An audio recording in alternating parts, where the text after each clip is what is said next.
kita udah sampai di rooftop kebunnya pesantren Darul Mansur. Ini kita yang nanam cabe-cabe, ya bisa dilihat ada cabai rawit, ada macam-macam, ada timun, ada buah apa lagi pun, ada anggur, ada kesemek, ada duren, semuanya kita tanemin dah. Ini kenapa kita tanemin pohon cabe? Karena cabe mahal.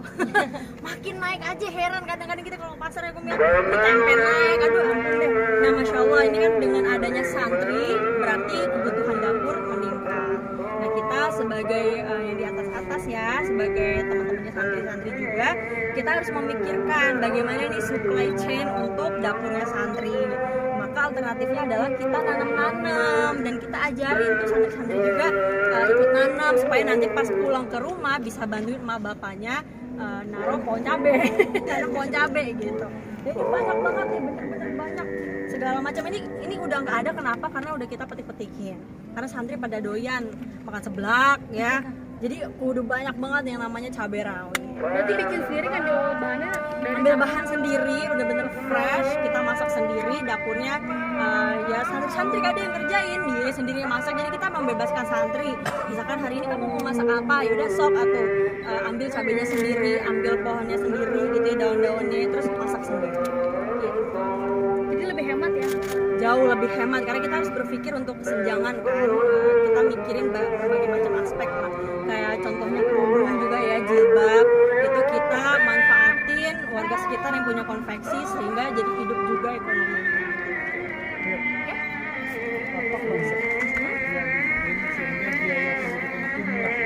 Nah, majuan dong. Oh, sorry. Nah ini menarik, sebenarnya kenapa dibikin konsepnya ini murah, karena kan grupnya Darul Mansur itu besar.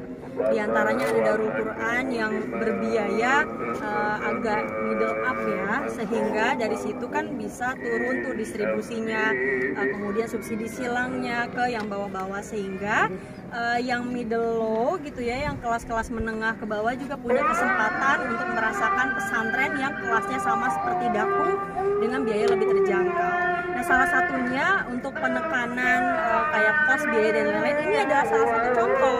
Jadi memang ayah kami Syekh Mansur ya suka banget ingetin orang-orang untuk nanam, miara-miara gitu. Kita punya kolam ikan sendiri, punya kebun sendiri gitu. Insya Allah ntar yang lain makin nambah.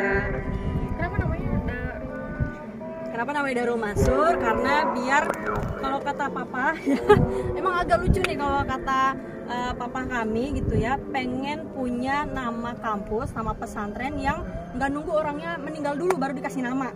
Contoh misalkan kan banyak tuh kampus-kampus yang dikasih nama insinyur siapa tapi orangnya baru nggak ada. Jadi pengen bikin legacy ketika papa masih hidup gitu ya. Jadi makanya namanya Darul Mansur, karena kita juga Mansur ya, keluarga Mansur, yang Wirda Mansur, Kumin Mansur, Kun Mansur, sampai yang terakhir Aisyah Mansur. Jadi biar lebih dikenal. Bukan lebih dikenal, harapannya bukan seperti itu, tapi ingin mempertahankan legacy sehingga ini menjadi cerita ke anak cucu gitu nantinya, bahwa nenek lu keren banget loh gitu.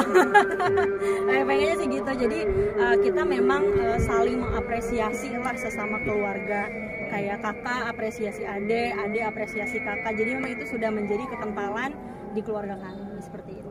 Sejak kapan sih Darul Mansur ini?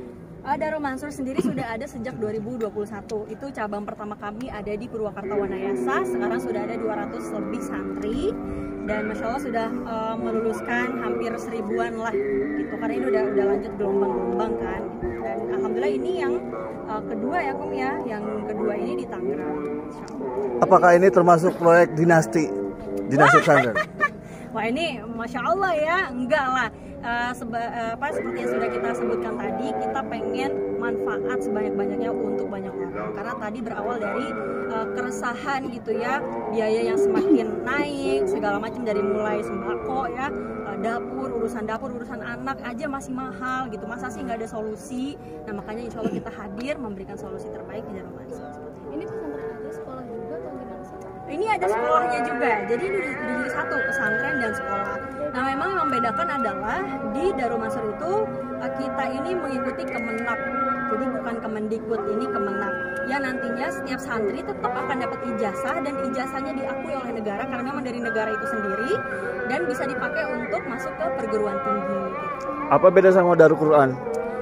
Dari segi bedanya juga yang pertama, kalau Darul Quran itu mengikuti Kemendikbud, kita Kemenak. Kemudian yang kedua dari biaya itu jauh banget. Di Darul Quran itu kan sampai up to 30 juta. Nah ini kita cuma 4 jutaan aja, jadi kelasnya tentu jauh banget dengan sekelas Daku secara fasilitasnya. Untuk pengajar-pengajar apakah dari Daku juga? Alhamdulillah kita full support dari Daku juga karena kebetulan kita punya guru-guru yang luar biasa hebat dari Timur Tengah juga dan dari berbagai macam belahan dunia. Di antaranya memang kita spesialis Quran sehingga guru yang didatangkan pun guru-guru bersanad yang langsung kepada Rasulullah SAW yang memang kredibel untuk mengajarkan anak-anak yang kecil. Berarti kalau di sini ngabdi sini juga gimana gitu ya? Oh iya benar. Jadi alhamdulillah aku sekarang banyak ngabdi di pesantren Darul Mansur. Kalau sebelumnya banyak warawiri gitu kan macam-macam deh, ngonten iye, terus kita punya kosmetik iye, kita punya travel iye, dan alhamdulillah sekarang insya Allah aku mau ngabdi di pesantren. Dan dibalik nih, kalau dulu pesantren itu sampingan, sekarang yang lain sampingan, pesantren adalah utama. Ini menjadi penerus ke depan kesiapannya. Oh iya insya Allah. Sebagai anak pastinya kita menghargai kerja keras ayah ya, orang tua kami. Dan ini kan lahir karena doa-doa orang tua. Makanya insya Allah lah kita sebisa mungkin mempertahankan dan terus bermanfaat bagi orang.